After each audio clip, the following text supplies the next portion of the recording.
여러분 안녕하십니까? 광주 MBC 뉴스데스크입니다. 올여름 장마가 내일부터 광주 전남 지역에 찾아올 예정입니다.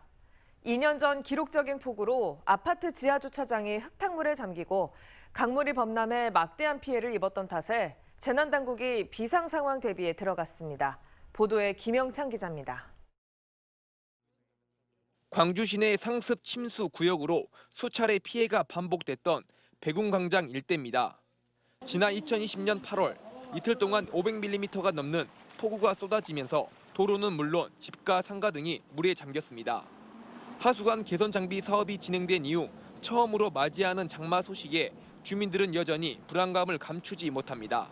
엊그저께 비 잠깐 왔는데도 물이 좀 여기가 고였거든요. 여기는 좀 고였는데 저 밑에 쪽은 여기까지 찼다면서요, 무릎까지. 그래가지고 또 침수될까 봐 걱정이 많이 되긴 하죠. 남구청은 만일의 상황을 대비해 침수 예상 구역에 모래 주머니를 설치했습니다. 그 골목바다 있는 빗물바지를 관리할 수 있는 시민 담당제를 실시하여 빗물바지 뚜껑을 바로바로 강우가 발생할 시 처리하는 그런 시스템을 구축해 있고, 광주 도시철도 2호선 공사 현장도 장마 예보를 접하고 바빠지기 시작했습니다. 대부분의 공사가 땅속에서 이뤄지다 보니 장마 기간 작업을 잠시 멈추고 침수와 붕괴 피해에 대비하고 있습니다. 전 구간이 다 위험 구간이고요. 굴착 공사를 하면 거기 부분에 침수가 돼서 지금 붕괴라든지 이런 부분들이 올 수 있기 때문에 광주청과 황룡강 둔치에서도 강물이 범람하지 않도록 배수 펌프장과 방제 시설에 대한 긴급 점검이 진행됐습니다. 특히 재작년 집중호우로 5명이 사망하고 수천억 원대의 재산 피해가 났던 곡성과 구례 지역은 초비상이 걸렸습니다. 전남도는 섬진강과 도로 절개지 등에 대한 시설 점검을 강화하고 정전에 대비한 비상전력 확보와 비상연락체계 등을 구축하는 등 총력전에 나섰습니다. 해마다 물난리 악몽이 되풀이되고 있는 광주 전남 지역은 장마철을 앞두고 긴장감이 높아지고 있습니다. MBC 뉴스 김영창입니다. 그렇다면 이어서 우리 지역의 첫 장맛비는 언제 또 어느 정도나 오는 걸까요? 이다솔 기상캐스터가 전해드립니다. 오늘도 때이른 폭염 속 불볕더위가 이어졌습니다. 따갑게 내리쬐는 땡볕에 장마전선이 북상하기 전 유입된 후텁지근한 열기까지 더해 아스팔트마저 녹을 듯한 더위를 보였습니다. 사람이 밖에 나올 수 없는 정도로 더운 것 같아가지고 너무 더워가지고. 내일부터는 시원한 장맛비가 쏟아지면서 심한 더위의 기세는 꺾이겠는데요. 많고 강한 비가 쏟아질 것으로 예상돼서 이젠 폭염이 아닌 폭우에 대한 대비가 필요합니다. 오늘 밤부터 날이 차차 흐려지겠고 내일 이른 오전 장맛비가 시작되겠습니다. 내일 시작된 비는 모레까지 이어지겠는데요. 예상되는 강수량은 광주, 전남에 30에서 100mm, 지형적인 영향을 받는 남해안과 지리산 부근은 120mm 이상입니다. 장맛비가 내리면서 폭염특보는 해제되겠지만 대신 호우특보가 발표될 가능성이 있습니다. 내일 밤부터 모레 새벽 사이 남부지방을 중심으로 시간당 30에서 50mm의 매우 강한 비가 쏟아지겠습니다. 주말인 토요일부터는 고기압의 영향권에 들면서 장맛비는 소강 상태에 들겠고 다시 폭염이 기승을 부리겠습니다. 많은 양의 수증기로 인해 폭염 속에서도 국지적으로 강한 소나기가 이어질 것으로 예상돼 갑작스런 안전사고에 대한 대비가 필요합니다. MBC 뉴스 이다솔입니다. 5.18 민주화운동과 관련해서 밝혀지지 못한 진실들이 여전히 남아있습니다. 계엄군의 총성이 계획된 발포였는지, 아직 신원이 밝혀지지 않은 열사는 누구인지 모두 규명해야 할 중요한 과제로 남아있는데요.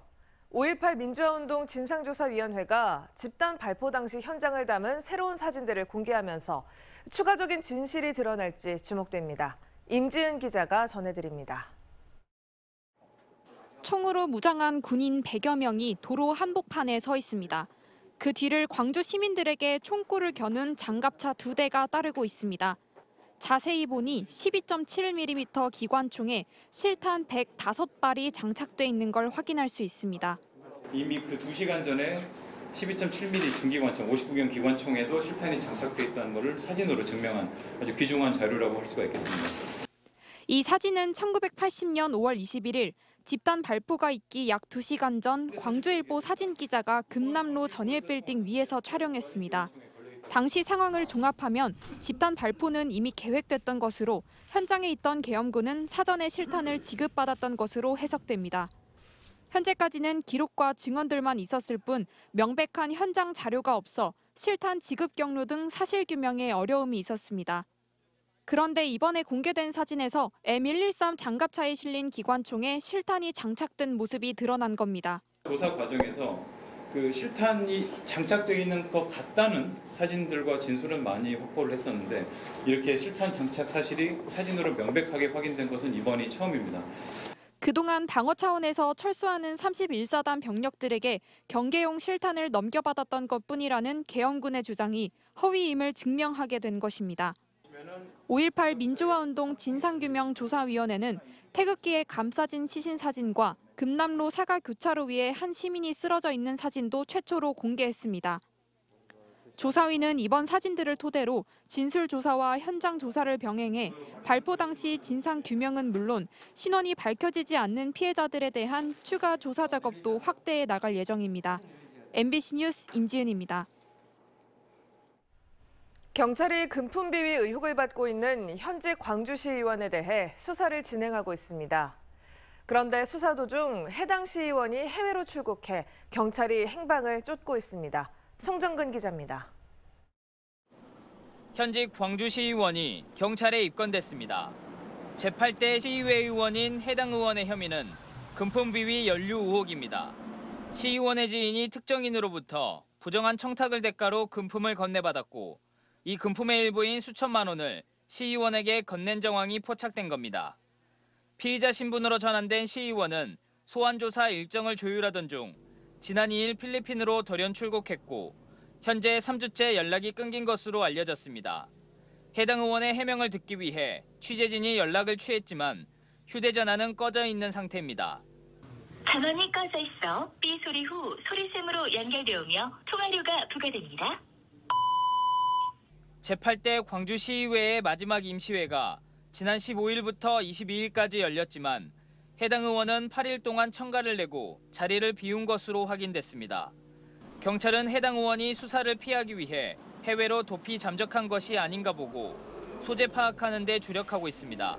MBC 뉴스 송정근입니다.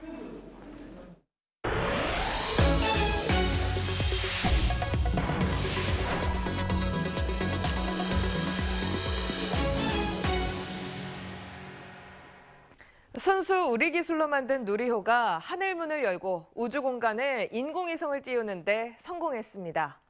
이런 발사 일정이 앞으로 거의 해마다 한 차례씩 준비돼 있는데요. 누리호 발사 성공을 계기로 우주산업과 기관에 대한 유치 경쟁도 전국적으로 더욱 가열되고 있습니다. 박광수 기자가 보도합니다. 꽃을 내뿜으며 거침없이 도약하는 누리호. 발사체를 따라 고흥의 하늘을 응시하는 전국 각지의 시선들. 지역에 큰 자부심을 줬던 감동의 장면은 이번이 끝이 아닙니다. 한국형 발사체 고도화를 위해 내년 상반기를 시작으로 이후 거의 해마다 한 차례씩 고흥 우주센터에서 발사체가 쏘아 올려집니다. 2027년까지 모두 4차례입니다. 23년, 24년, 26년, 27년입니다. 해마다 한 차례씩 예정이 돼 있다고 보면 되겠네요. 중간에 한 번 25년이 비어 있고요. 발사 성공을 지역 우주 산업의 활성화로 연계하려는 전국 각지의 관심도 가열되면서 경남 사천으로 내정된 항공우주청을 둘러싸고도 또다시 논란이 일어나는 분위기입니다. 향후 어디에 이제 그것을 둘 것인가 한 것은 정부 조직 개편에 관련 그런 논의가 있다면은 여러 가지 이제 현장의 목소리를 들을 필요가 있지 않는가. 전라남도와 고흥군도 우주청의 최종 입지와 관련 조직의 변화를 예의주시하는 가운데 우선 우주항공산업 클러스터 지정을 조속히 이끌어내 발사체 산업을 집중적으로 유치하는 데 초점을 맞추고 있습니다. 클러스터 지정 못지않게 특화 산업단지 조성을 가장 시급한 현안으로 보는 배경입니다. 저희들이 사실 그 산업 기반 시설이 부족합니다. 그래서 저희들이 지역의 발전을 견인할 수 있는 산업단지 조성이 가장 필요하다고 지금 저희들은 생각하고 있고요. 누리호의 성공이 우주항공산업에 대한 지원과 투자에 훈풍을 불어넣고 내년부터는 정부 기술의 민간 이양도 본격화될 상황. 전남과 고흥이 발사체의 본거지를 넘어 산업의 중심지로 도약하기 위한 중요한 분수령을 맡고 있습니다. MBC 뉴스 박광수입니다. 누리호 발사가 성공을 거둔 가운데 민간 주도의 우주 개발을 촉진하기 위한 우주개발진흥법 일부 개정 법률안이 발의됐습니다. 이 법안을 대표 발의한 김승남 국회의원은 우주 전문 기업들이 안정적으로 연구 개발과 사업화를 추진할 수 있도록 행정적, 재정적 지원을 하는 법적 근거를 마련해야 한다고 밝혔습니다. 강기정 광주시장 당선인과 홍준표 대구시장 당선인이 지역의 공항을 관문공항으로 조성해야 한다고 입을 모았습니다. 이들은 어제 진행된 MBC 100분 토론에 출연해 수도권 집중 해소와 국가 균형 발전을 위해선 대구공항과 무안공항을 관문공항으로 만들어야 한다고 밝혔습니다.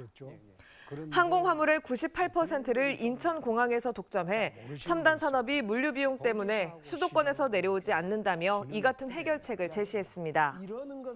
강 당선인은 또 수도권 집중을 막기 위한 영호남 반도체 동맹을 홍 당선인에게 제안했고 홍 당선인은 공감을 표했습니다. 광주 MBC 시청자위원회가 재미있고 유익한 동시에 올바른 방송을 주문했습니다. 시청자위원들은 지역사회의 다양한 소식들이 잘 절단돼 지역민들의 삶에 보탬이 될 수 있도록 끊임없이 노력해달라고 당부했습니다. 사회 각계의 추천을 통해 새롭게 위촉된 시청자위원들은 방송 전반에 대해 다양한 의견을 제시하는 등 시청자들의 권익 보호를 위해 활동하게 됩니다. 박미정 광주시 의원이 보좌관 급여를 횡령했다는 주장에 대해 사실이 아니라며 강력 대응하겠다고 밝혔습니다. 박 의원은 전직 보좌관에게 최저임금에 밑도는 급여를 고의로 미지급한 게 아니고 인지한 즉시 지급했고 횡령한 사실도 없다고 밝혔습니다. 또 전직 보좌관의 대리인을 자처하는 김모 씨가 횡령과 최저임금법 위반 등으로 매번 말을 바꾸며 논란을 부르고 있다며 명예훼손과 허위사실 유포에 대해 법적 대응 등 강력하게 조치하겠다고 밝혔습니다. 한편 해당 전직 보좌관은 지난 20일 박 의원을 최저임금법 위반 등 4개 혐의로 광주노동청에 고소해 치열한 법적 공방이 예상됩니다. 무소속 양향자 의원이 국회 반도체 특별위원회를 하루빨리 설치해 체계적 국가적으로 반도체를 다루자고 제안했습니다. 양 의원은 반도체는 경제이자 안보이며 여와 야 이념이 따로 없다면서 반도체 산업을 지키고 키우기 위해 국가 차원의 특위가 필요하다며 이같이 밝혔습니다. 이는 국민의힘이 양 의원에게 반도체 특위 위원장을 맡아달라고 요청한 데 대한 화답의 성격을 지닌 것으로 양 의원은 특위가 생기면 정치적 유불리가 없고 진행 속도도 빨라질 거라고 덧붙였습니다.